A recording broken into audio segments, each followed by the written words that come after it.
नमस्कार YouTube family, Pramila recipe चॅनलमध्ये आपल्या सर्वांचे स्वागत आहे। आशा करते सर्व मजेत असेल। तर आज मी बनवत आहे आलूची रस्स्याची भाजी आणि त्यासोबत बाजरीची भाकर आणि कांदा। तर आधी मी आलूंना चांगले उकडून घेतलेले आहे आणि त्यांचे साल काढून घेत आहे।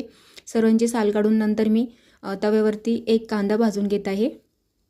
त्यामध्ये थोडंसं तेल टाकून देते आणि चांगलं लाल होईपर्यंत भाजून घेते। थोडे 2 लसणच्या कांड्याही त्यामध्ये सोलून टाकते आणि थोडासा खडा मसाला टाकते। तर 4 मिरच्या टाकलेल्या आहे लाल, आणि हरभऱ्याची डाळ आणि खोबऱ्याचा पावडरही त्यामध्ये टाकून भाजून घेते असा मसाला। तर हा थंड झाल्यानंतर मिक्सरमधून काढून घेते।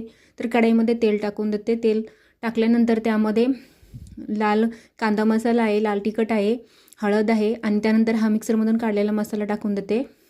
तेल सुटेपर्यंत त्याला चांगलं भाजून घेते आणि नंतर हे आलू त्यामध्ये टाकून देते। चांगलं फ्राय केल्यानंतर थोडीशी कोथिंबीर टाकते। वरतून कोथिंबीर टाकली की त्याला चांगली चव येते। तर भाजीमध्ये ना कोमट पाणीच टाकायचं। तर मी थोडंसं कोमट पाणी, जेवढी रसा पाहिजे तेवढं कोमट पाणी टाकत आहे आणि चवीनुसार 1 चम्मच मीठ टाकत आहे। तर ही आपली आलूची भाजी तयार आहे। तर चॅनलवर नवीन असेल तर सबस्क्राईब नक्की करा। Thanks for watching.